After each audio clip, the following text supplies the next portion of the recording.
Hello dear students, आज हम लोग बात करेंगे three dimensional representation of organic molecules, specifically about the tetrahedral geometry. है ना, ऑर्गेनिक केमिस्ट्री में कार्बन का हाइब्रिडाइजेशन sp sp2 sp3 इस तरीके का हाइब्रिडाइजेशन होता है और sp3 हाइब्रिडाइजेशन विद कार्बन के around geometry is tetrahedral geometry and tetrahedral is actually a three dimensional geometry. तो उसको अगर हम लोग सपोज टू डायमेंशन में डिनोट करना चाहते हैं, मतलब अपनी कॉपी के ऊपर बना करके, अगर किसी टेट्राहीड्रल मॉलिक्यूल को हम लोग अगर अपनी कॉपी पर बना करके दिखाना चाहते हैं तो कैसे बना सकते हैं, उसको डिनोट करने के कौन कौन से स्टैंडर्ड तरीके हैं और उन जो स्टैंडर्ड रिप्रेजेंटेशंस हैं उनको आपस में इंटर कन्वर्ट कैसे किया जाता है, इस सब के बारे में हम लोग इस लेक्चर में बात करेंगे और साथ में उनके कुछ एग्जाम्पल्स भी सॉल्व करके देखेंगे। है ना, ये टॉपिक एज सच डायरेक्टली इससे रिलेटेड क्वेश्चन पूछा जाएगा, ये तो बहुत मुश्किल है, लेकिन इसका यूज़ स्टीरियो आइसोमेरिज्म में और रिएक्शंस की अगर स्टीरियो केमिस्ट्री समझनी है, मॉलिक्यूल्स को अगर थ्री डायमेंशन में ड्रॉ करके रिएक्शन शो करनी है, उसके लिए ये टॉपिक काफ़ी इंपॉर्टेंट है। तो हम लोग फिर स्टार्ट करते हैं थ्री डायमेंशनल रिप्रेजेंटेशन से।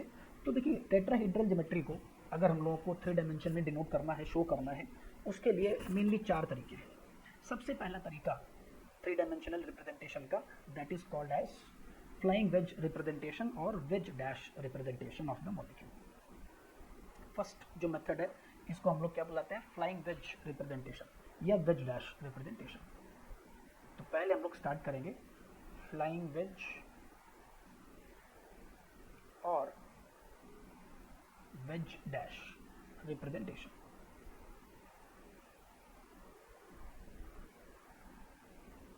तो देखिए, जैसा मैंने पहले भी आपको बताया कि ये सब रिप्रेजेंटेशंस के जो तरीके हैं, ये क्या टेट्राहीड्रल ज्योमेट्री को या टेट्राहीड्रल शेप को ही डिनोट करने के अलग अलग तरीके हैं। है ना, देखिए भाई, tetrahedral geometry of course change नहीं होने वाली, वो तो जो मॉलिक्यूल का शेप है वो वही रहेगा, बस केवल हम लोग उसको डिफरेंट पर्सपेक्टिव से कैसे विजुअलाइज कर सकते हैं उसके लिए ये डिफरेंट रिप्रेजेंटेशंस बनाए गए। तो ये जो फर्स्ट मेथड है फ्लाइंग वेज या वेज डैश रिप्रेजेंटेशन, इसमें हम लोग कोई भी अगर टेट्राहीड्रल मॉलिक्यूल दिया हुआ है, मान लीजिए हम लोग एक यहाँ पर एक टेट्राहीड्रल कार्बन ले लेते हैं। टेट्राहीड्रल कार्बन मीन्स इससे चार डिफरेंट ग्रुप्स जुड़े हुए हैं, ए बी सी डी ले लेते हैं इसको, and E, A B D E, ये चार ग्रुप्स अटैच्ड है टेट्राहीड्रल ज्योमेट्री के अकॉर्डिंग। तो इसमें टेट्राहीड्रल ज्योमेट्री में इसमें जो फ्लाइंग वेज रिप्रेजेंटेशन है, इसमें हम लोग ये मानते हैं या फिर इनफैक्ट इसको इस तरीके से विजुअलाइज किया जाता है कि भाई कार्बन के अराउंड आप कोई भी दो ग्रुप ले लो, कार्बन के अराउंड कार्बन से चार एटम्स अटैच्ड हैं, उनमें से आप कोई भी दो एटम ले लीजिए। तो कार्बन और वो दोनों एटम मिलकर के क्या करेंगे, एक प्लेन का फॉर्मेशन करेंगे। 3 पॉइंट से हमेशा एक प्लेन का फॉर्मेशन ही होता है ना। जैसे मान लीजिए मैंने यहाँ पर ए और बी, इनको मैंने मान लिया कि ये कार्बन के ही प्लेन में है। आप कोई भी दो ग्रुप ले सकते हो, ऐसा कोई कंपलसरी नहीं कि कोई दो पर्टिकुलर ग्रुप ही प्लेन में हो सकते हैं। जैसे मैंने बताया, आप इसके अराउंड कोई भी दो ग्रुप लोगे तो इंक्लूडिंग कार्बन ये एक प्लेन का फॉर्मेशन करेगा। आप चाहो तो ए और ई को ले लो, है ना, मैं और ए और बी को मान के चल रहा हूँ। तो ये जो दो ग्रुप्स हैं इनको मैंने मान लिया कि ये कार्बन के साथ ही सेम प्लेन में है। तो ये जो दोनों ग्रुप्स जिनको हम लोग सेम प्लेन में मान के चल रहे हैं, इनको नॉर्मल बॉन्ड से डिनोट किया जाता है। जैसा आप देख सकते हो, इन दोनों को मैंने नॉर्मल कोवेलेंट बॉन्ड से डिनोट किया है। अब इसके बाद टेट्राहीड्रल ज्योमेट्री इस तरीके से होती है कि जो बचे हुए दो ग्रुप्स हैं उनमें से एक ग्रुप इस प्लेन के ऊपर की तरफ होगा और एक ग्रुप इस प्लेन के पीछे की तरफ होगा। तो जो ग्रुप प्लेन के ऊपर है उसको हम लोग वेज बॉन्ड से डिनोट करते हैं, वेज शेप बनाया जाता है उसमें, वेज इस तरीके का एक ट्रायंगल बना करके हम लोग इसको डिनोट करते हैं। और इसका मतलब होता है कि ये क्या है, ये अबव द प्लेन है। तो जैसे मान लीजिए डी जो है ये अबव द प्लेन पे, और जो दूसरा वाला बॉन्ड है जैसा मैंने बताया, ये क्या होगा, इस प्लेन के रिस्पेक्ट में पीछे की तरफ होगा।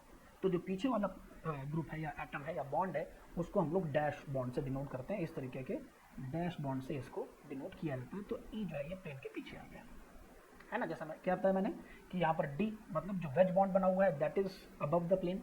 ये जो ए बी और सी से एक प्लेन बन रहा है उसके ऊपर है, अबव द प्लेन। और दूसरा ग्रुप जिसको हम लोगों ने डैश बॉन्ड से डिनोट किया है, ये प्लेन के पीछे की तरफ है, this is behind the plane, this is behind the plane. ये स्टैंडर्ड तरीका है जिसको हम लोग बुलाते हैं वेज डैश रिप्रेजेंटेशन, है ना। जैसे मान लीजिए सपोज एक मॉलिक्यूल है, let us take CH3 CHCl CH2 CH3 CH3 CHCl CH2 CH3। अब मान लीजिए सपोज इस कार्बन के अराउंड, इस कार्बन जिसमें कि चारों अलग अलग ग्रुप जुड़े हुए हैं, क्लोरीन, मीथाइल, हाइड्रोजन और इथाइल, चारों डिफरेंट ग्रुप जुड़े हुए हैं। इसको सपोज मैं वेज डैश रिप्रेजेंटेशन में डिनोट करना चाहता हूँ। जनरली ये जो 3 डायमेंशनल रिप्रेजेंटेशन हैं इनका यूज़ कायरल कार्बन्स को डिनोट करने में करते हैं। कायरल कार्बन मतलब जिससे चारों डिफरेंट ग्रुप्स जुड़े हुए होते हैं, है ना। अब कायरल कार्बन क्या है, उसकी क्या केमिस्ट्री वगैरह, उससे रिलेटेड ऑप्टिकल एक्टिविटी वगैरह, वो हम लोग डिफरेंट लेक्चर्स में उसके बारे में बात करेंगे। अभी इस कार्बन के अराउंड अगर मैं इसको वेज डैश में डिनोट करता हूँ, लेट अस से कि क्लोरीन और मिथाइल ये दोनों कार्बन के ही प्लेन में मैंने ले लिया। तो ये क्लोरीन और मिथाइल दोनों ही कार्बन के प्लेन में आ गए। अब जो बचे हुए दो ग्रुप मतलब हाइड्रोजन और इथाइल, ये दोनों कहाँ होंगे, इस प्लेन के एक ग्रुप इस प्लेन के ऊपर होगा। तो लेट्स से कि हाइड्रोजन जो है वो सपोज इस प्लेन के ऊपर की तरफ है, तो इसको हम लोग वेज बॉन्ड से शो करेंगे। और इथाइल प्लेन के पीछे है, तो इसको हम लोग डैश बॉन्ड से डिनोट करेंगे, CH2CH3, है ना। तो ये तरीका जो है 3 डायमेंशनल रिप्रेजेंटेशन का, that is called as flying wedge representation. अब नेक्स्ट मेथड पर आते हैं। एक तरीका ये हो गया कायरल कार्बन के अराउंड ज्योमेट्री को डिनोट करने का। Now the next method for the denotation of 3 dimensional structure is called as Fischer projection. Fischer projection. तो अब ये जो फिशर प्रोजेक्शन है ये भी वही सेम टेट्राहेड्रल ज्योमेट्री को ही ऑब्जर्व करने का एक और डिफरेंट मेथड है। आप इसको डिफरेंट पर्सपेक्टिव से, सेम मॉलिक्यूल को अगर डिफरेंट पर्सपेक्टिव से देखा जाए, उसको हम लोग बुलाते हैं फिशर प्रोजेक्शन। तो देखिए, जैसे अभी मैंने आप लोगों को वेज डैश रिप्रेजेंटेशन बताया, उसको मैं एक बार बता देता हूँ कैसे, है ना। जैसे मान लीजिए भाई ये 4 ग्रुप्स मैंने ले रखे हैं, मैंने 4 पेन ले लिए यहाँ पर। ये चारों क्या कर रहे हैं, 4 डिफरेंट ग्रुप्स यानी कि 4 डिफरेंट एटम्स जो बीच वाले कार्बन से जुड़े हुए हैं उनको डिनोट कर रहे हैं। तो मैंने क्या बताया कि आप कोई भी 2 ग्रुप अगर लोगे तो उनके कार्बन के साथ मिला करके क्या होगा, एक प्लेन का फॉर्मेशन हो जाएगा। तो आप देख रहे हैं ये दोनों ग्रुप मिल करके क्या कर रहे हैं, एक प्लेन का फॉर्मेशन कर रहे हैं। अब फिर इसमें ये हम लोग वेज डैश की बात कर रहे हैं, तो अब क्या होगा, जो बचे हुए दोनों ग्रुप हैं उनमें से एक ग्रुप आप देख रहे हो क्या हो रहा है, इस प्लेन के बाहर की तरफ आपकी तरफ आता हुआ दिखाई पड़ रहा है, ये बाहर की तरफ है। और दूसरा ग्रुप क्या होगा, वो इस प्लेन के अंदर की तरफ होगा, अंदर की तरफ। कोई भी आप 2 ग्रुप लो, सब में यही सेम कहानी होने वाली है। 2 ग्रुप से प्लेन बनेगा और बाकी के दोनों ग्रुप्स उस प्लेन के रिस्पेक्ट में एक प्लेन के आगे होगा और एक प्लेन के पीछे की तरफ होगा। अब इसी सेम ज्योमेट्री देखो, मैं इसको कुछ चेंज नहीं करने वाला हूँ। इसी को अगर देखने का अगर हम लोग पर्सपेक्टिव चेंज कर दें, इसका अगर हम लोग पॉइंट ऑफ व्यू चेंज कर दें, जैसे अब यहाँ से मैं भी देख रहा हूँ, अगर मैं इसको ऐसे रोटेट कर दूँ, अब आप यहाँ से देखो इसको, इसमें अब आपको क्या केवल कार्बन सामने दिखाई पड़ रहा है बस। और जो चारों ग्रुप हैं वो कैसे दिखाई पड़ रहे हैं, 2 ग्रुप जो कि आपकी तरफ हैं, टुवर्ड्स द ऑब्जर्वर हैं, ये ब्लैक और ये जो ब्लू वाला है ये, और बाकी के दोनों जो हैं वो क्या हो रहे हैं, वो अवे फ्रॉम द ऑब्जर्वर, मतलब आपसे दूर जा रहा है। और ये जो ऑब्जर्व करने का तरीका है, इसी को हम लोग बुलाते हैं फिशर प्रोजेक्शन। इसी को बोला जाता है फिशर प्रोजेक्शन। इसमें कोई भी एटम, अब हम लोग कार्बन के प्लेन में नहीं देख रहे हैं, चारों के चारों एटम्स जो कार्बन जुड़े हुए हैं प्लेन के बाहर ही हैं। 2 प्लेन के ऊपर की तरफ है एक तरीके से, और 2 प्लेन के अंदर की तरफ है, या ऐसा बोला जाए कि 2 ग्रुप्स टुवर्ड्स द ऑब्जर्वर है और 2 groups away from the observer है। तो इसको डिनोट करने के लिए कन्वेंशनल तरीका है फिशर प्रोजेक्शन का, कि इसमें हम लोग मॉलिक्यूल को हमेशा क्या, पहली बात तो यहाँ पर जो कार्बन है उसको हमेशा एक क्रॉस के फॉर्म में डिनोट किया जाएगा, इस तरीके का एक क्रॉस के फॉर्म में डिनोट करेंगे। और जो चारों ग्रुप्स जुड़े हुए हैं उनको इस चारों जो क्रॉस है इसके चारों एंड्स पर हम लोग प्लेस कर देंगे, है ना। जैसे मान लीजिए यहाँ पर वही सेम कर लेते हैं, A, B, D और E। तो अब इसमें जो 2 ग्रुप्स हॉरिजॉन्टल पोजीशन पर हैं, these are conventionally the groups which are towards the observer, या ऐसा बोला जाए which are above the plane. ये B और E दोनों क्या हैं, टुवर्ड्स द ऑब्जर्वर, या बोल सकते हैं इनको these are above the plane, towards the observer और अबव द प्लेन।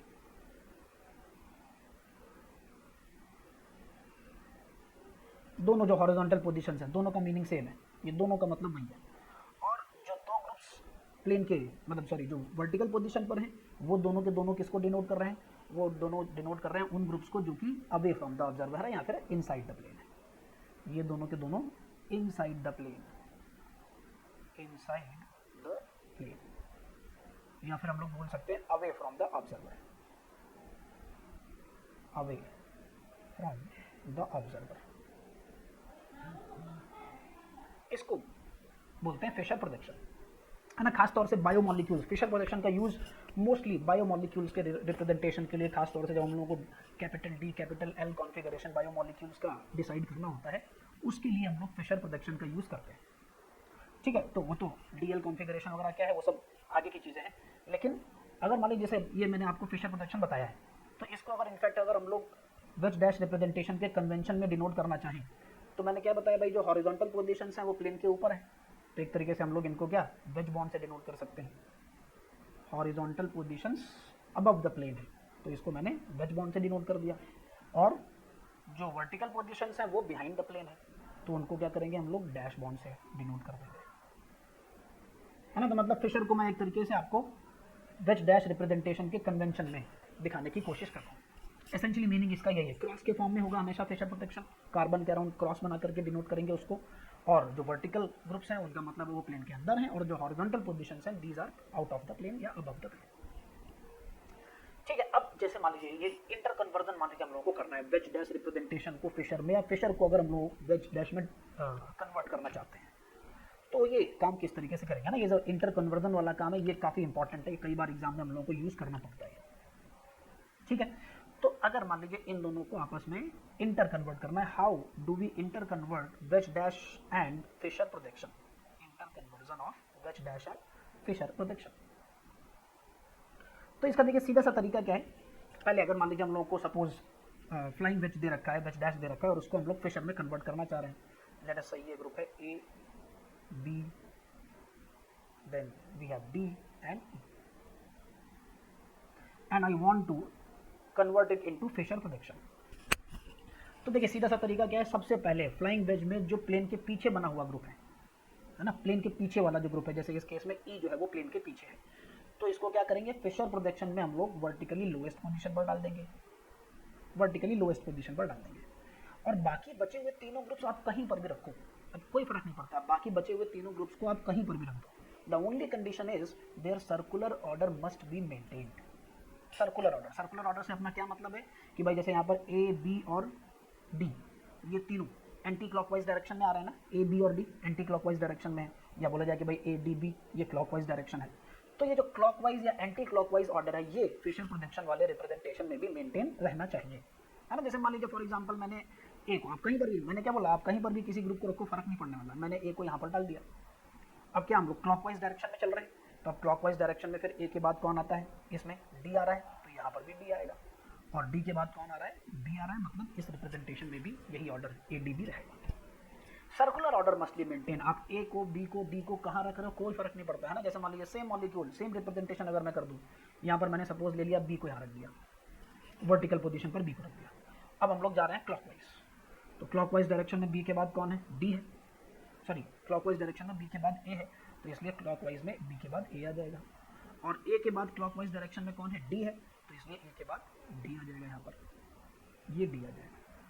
ई के बारे में भूल जाओ, ई को आपने आप लोएस्ट पोजीशन पर डाल दिया, तो आप सोचो भाई ए के बाद ई अब आ रहा है, नहीं ऐसा कुछ नहीं, उसको तो वो तो फिक्स हो गया आप लोएस्ट पोजीशन पर, बाकी तीनों का सर्कुलर ऑर्डर केवल हम लोग देख रहे हैं, तो फिर ए के बाद डी आना चाहिए क्लॉकवाइज डायरेक्शन में।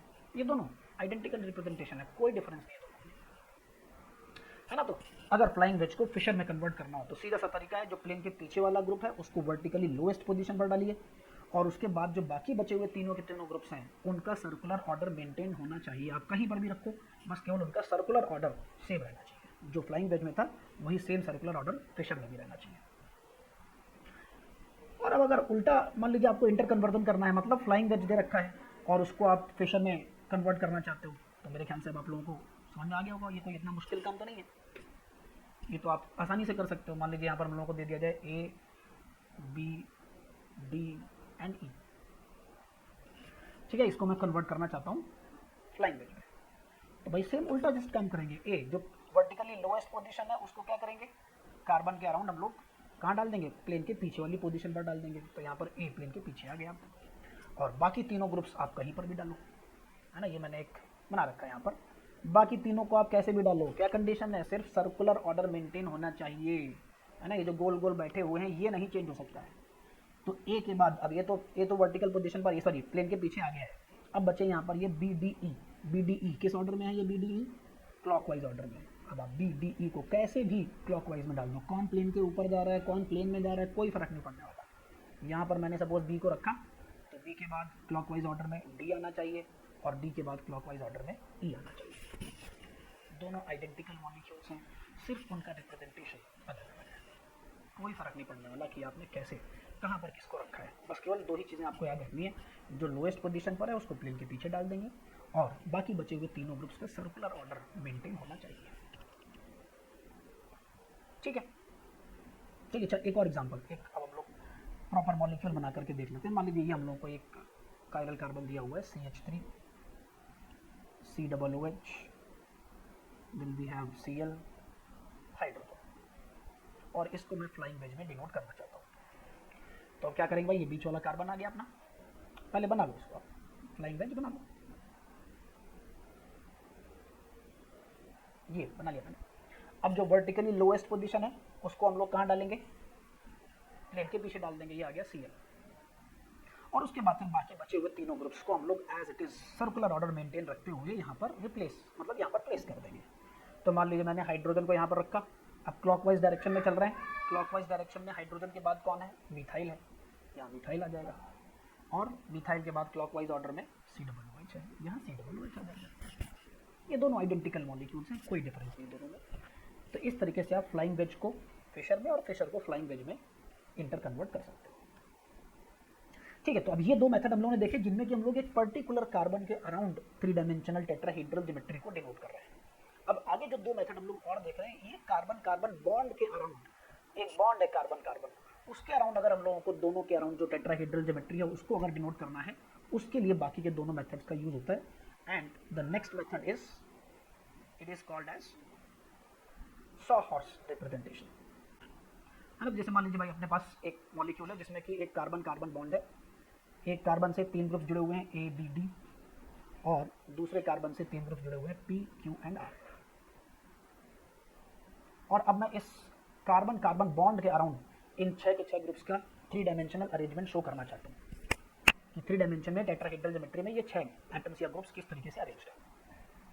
ठीक है, तो अब देखो क्या कुछ कन्वेंशन, हर एक रिप्रेजेंटेशन के कुछ कन्वेंशन है। जैसे अब सॉ-हॉर्स में ये जो कार्बन कार्बन बॉन्ड है ये हमेशा एक डायगोनल लाइन के थ्रू डिनोट किया जाता है, कन्वेंशन है इसको, क्या डायगोनल लाइन के थ्रू हम लोग जनरली डिनोट करते हैं।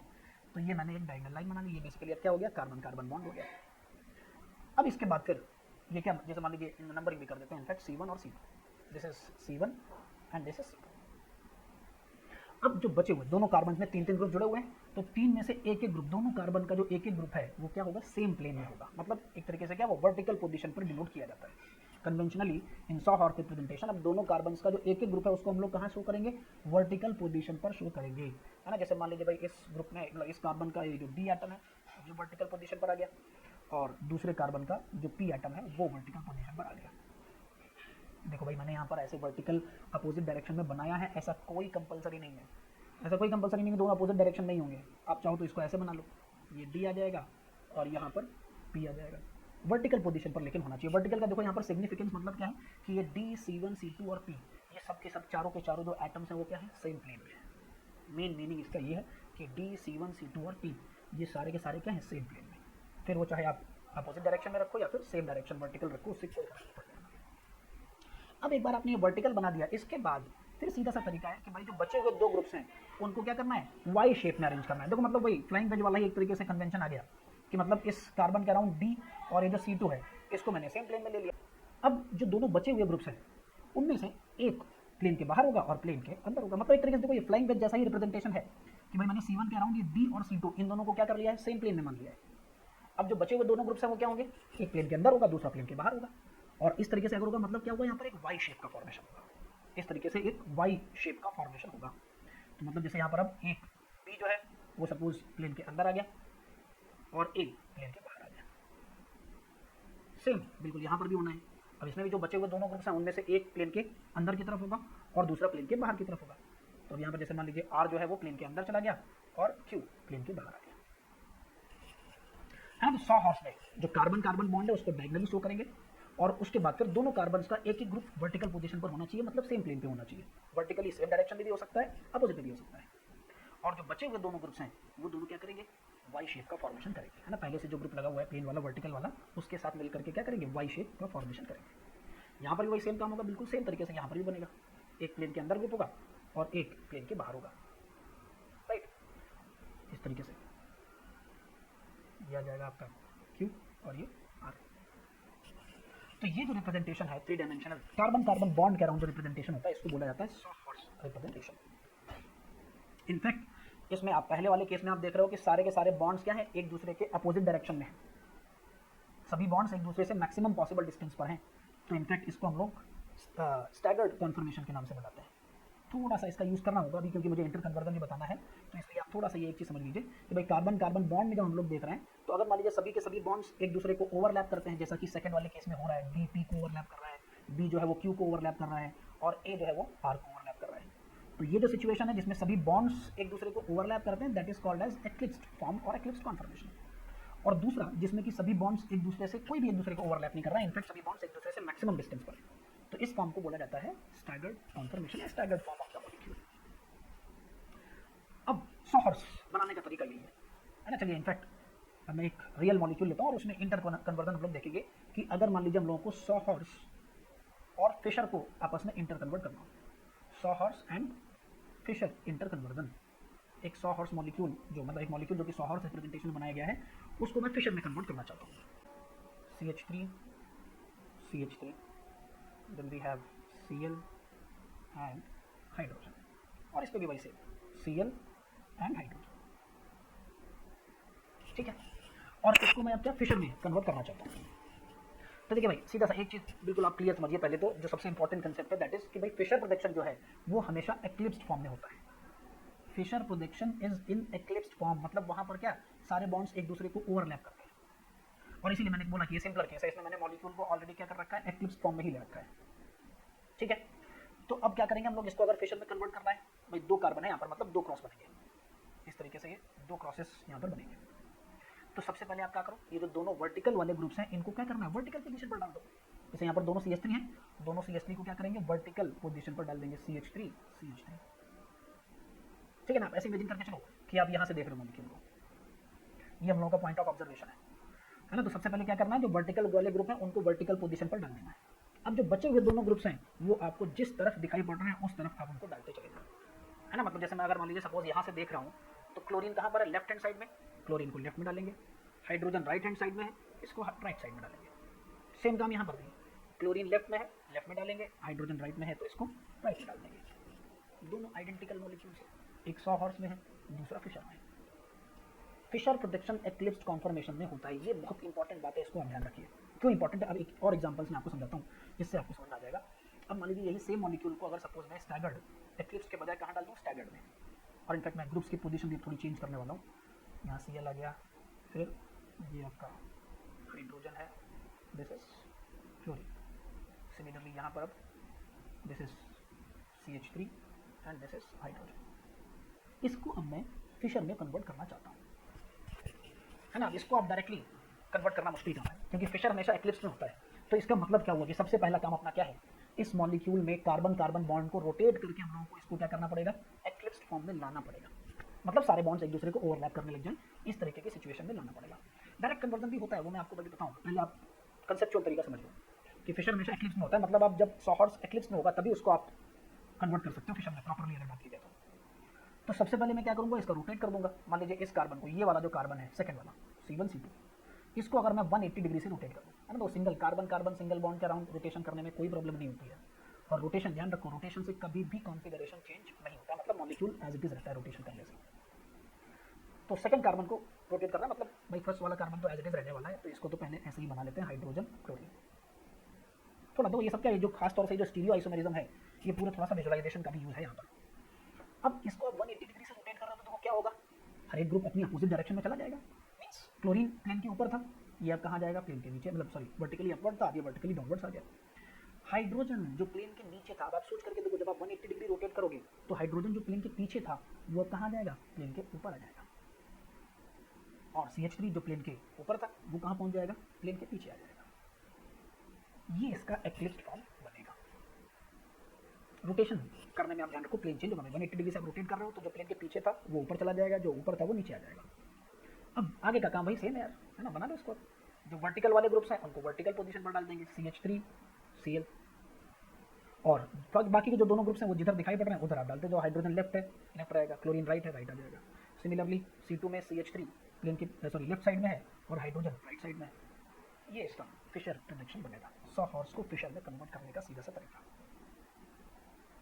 सॉहर्स को फिशर में हम लोग इस तरह से कन्वर्ट कर सकते हैं। और फिशर को सॉहर्स में ले जाना तो भी भाई सेम काम है, तो क्या ऑलरेडी एक्लिप्स फॉर्म में बना हुआ है, तो इसको अब आप अगर चाहो तो इसको वापस सॉहर्स में भी कन्वर्ट कर सकते हो, है ना। जैसे चलिए एक दूसरा एग्जांपल मैं फिशर से सॉहर्स का दिखा देता हूँ आपको। मान लीजिए यहाँ पर हम लोगों को एक फिशर प्रोटेक्शन दिया हुआ है, let's say chlorine, bromine, iodine, और इसमें भी भाई क्लोरीन, ब्रोमीन एंड आयोडीन। कैसे कन्वर्ट करेंगे इसको, आप अपने आप से भी ट्राई करके देख सकते हो कैसे कन्वर्ट करेंगे। जो वर्टिकल वाले ग्रुप्स हैं उनको वर्टिकल पोजीशन पर डालना है पहले, और एक्लिप्स में ही बनाएंगे भाई, क्योंकि फिशर एक्लिप्स फॉर्म में ही होता है। तो यहाँ पर बी आर आ गया और दूसरे वाले पीछे वाले कार्बन पर सी एल आ गया। फिर भाई क्या बाकी फिर क्या होता है, जो जिस साइड में उसी साइड में बनाते हैं। तो यहाँ पर ये iodine and bromine, sorry chlorine, iodine और क्लोरीन। और उसके बाद फिर जो C2 कार्बन है, C2, इसमें iodine again left hand side में है और ब्रोमीन राइट हैंड साइड में। इसका सॉहर्स रिप्रेजेंटेशन बनेगा। इस तरीके से आप इंटर कन्वर्ट कर सकते हो सॉहर्स और फिशर प्रोजेक्शन। ठीक है, ये तीसरा मेथड है रिप्रेजेंटेशन का। और last method for 3 dimensional representation of molecules is called as Newman projection. इसको हम लोग बोलते हैं न्यूमैन प्रोजेक्शन।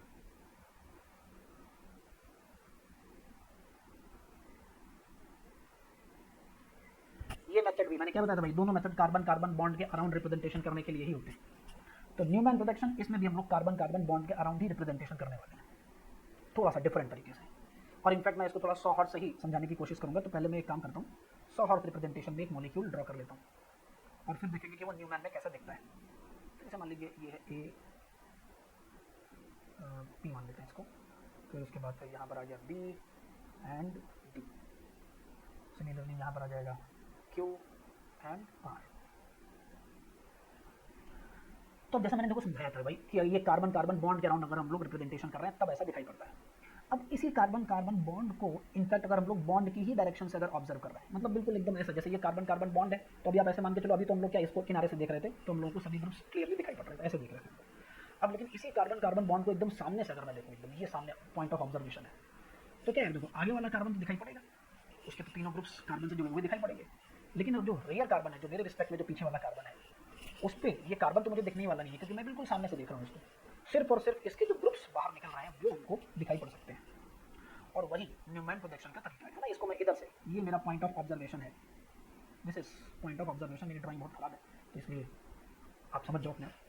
तो ये पॉइंट ऑफ ऑब्जर्वेशन है, इधर से अगर देखेंगे तो ये आगे वाला कार्बन ये C1 और ये रियर कार्बन है C2। अब इस पॉइंट ऑफ व्यू के रिस्पेक्ट में ये फ्रंट कार्बन है and this is the rear carbon.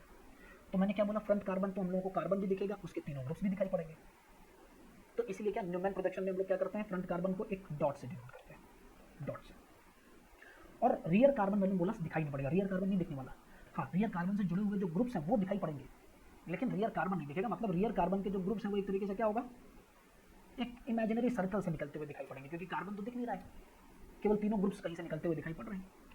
तो इसीलिए जो रियर वाला कार्बन है जैसे C1, और रियर कार्बन को हम लोग डिनोट करते हैं सर्कल से, ये है C2। ठीक है, ये फ्रंट कार्बन है, this is the front carbon and the circle is the rear carbon.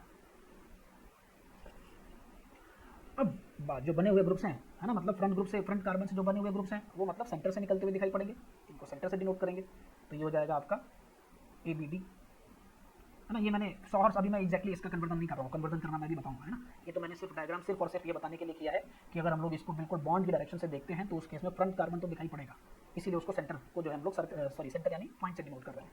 Rear carbon दिखाई नहीं पड़ेगा, तो इसीलिए उसको क्या किया जाता है, सर्कल से डिनोट किया जाता है। बाकी दोनों को कैसे इंटर कन्वर्ट करते हैं अभी इस 2 मिनट में देखेंगे।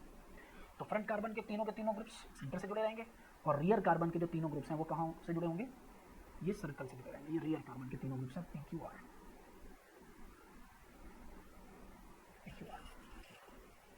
इस रिप्रेजेंटेशन को हम लोग बोलते हैं न्यूमैन प्रोजेक्शन, न्यूमैन प्रोजेक्शन। और अच्छा, यहीं पर एक चीज़ और मैं एक कंसेप्ट और बता देना चाहता हूँ, and that is dihedral angle. हाँ, जैसे भाई ये जो एंगल आप देख रहे हैं यहाँ पर, जैसे A और P के बीच का जो एंगल है, ये क्या, ये बॉन्ड एंगल है क्या?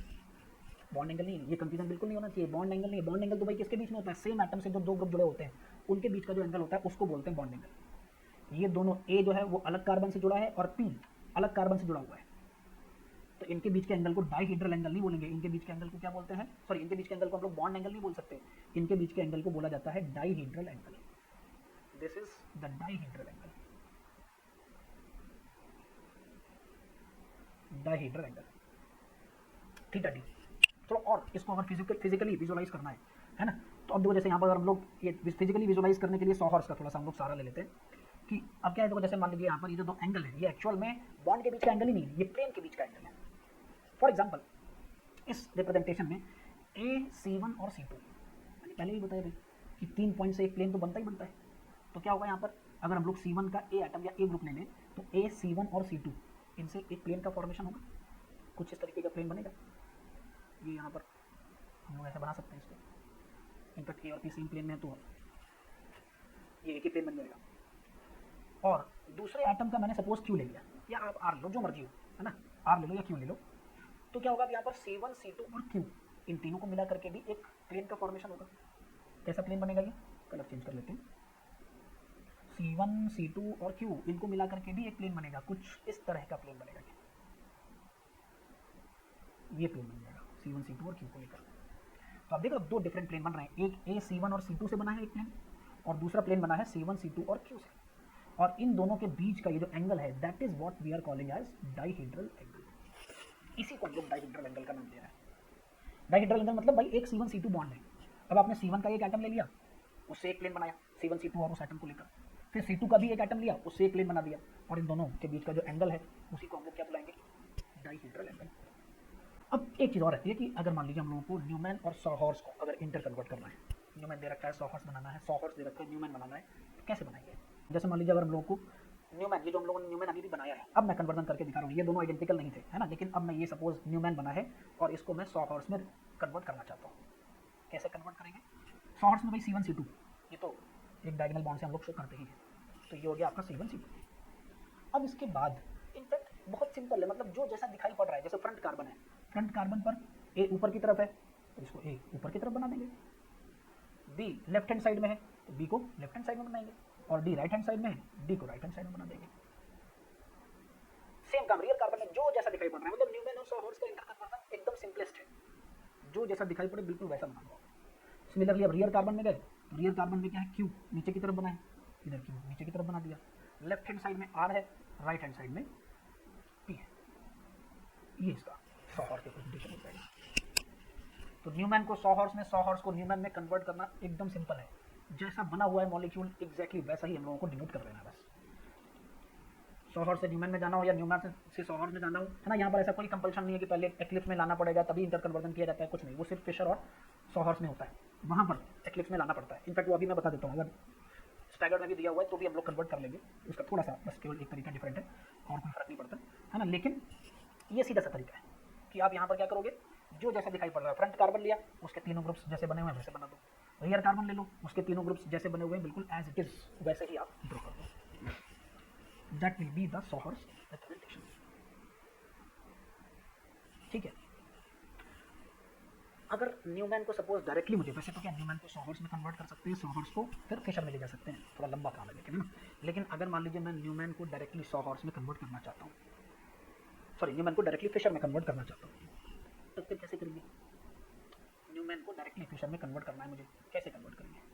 तो अब इस केस में फिर जो फिशर की प्रॉब्लम है ये कि वो एक्लिप्स में ही बनता है, तो इसलिए अब क्या पहले फिशर बनाना है अगर, तो पहले हम लोगों को एक्लिप्स फॉर्म में आना पड़ेगा, है ना। जैसे मान लीजिए भाई ये एक मॉलिक्यूल बना है PQR,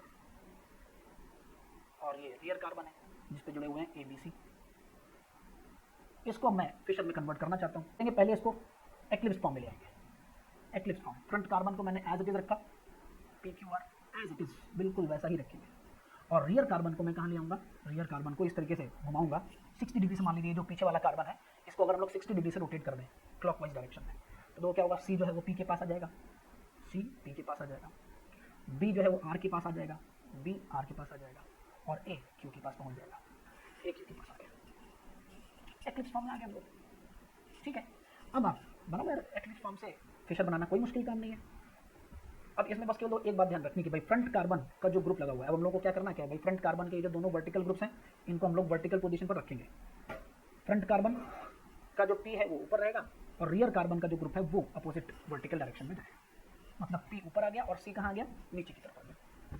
थोड़ा सा मतलब ध्यान रखने वाली बात क्या है, इसमें न्यूमैन से जब फिशर में जा रहे हो तो फ्रंट कार्बन का जो ग्रुप है वर्टिकल ग्रुप, उसको आप वर्टिकली उसी डायरेक्शन, मतलब जैसे यहाँ पर वर्टिकली अपवर्ड बना हुआ है ना, तो ऊपर वाली पोजीशन पर मैं P को रखूंगा, और रियर वाले को, जो रियर वाले का जो वर्टिकल ग्रुप होगा उसको फिर नीचे पहुंचा दूंगा अपोजिट डायरेक्शन में, अपने आप ऑटोमेटिकली आ जाएगा।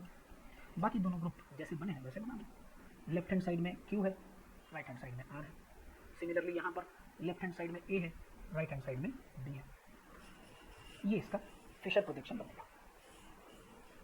ठीक है, तो न्यूमैन को अगर आपको फिशर में डायरेक्टली कन्वर्ट करना है तो उसका सीधा सा तरीका ये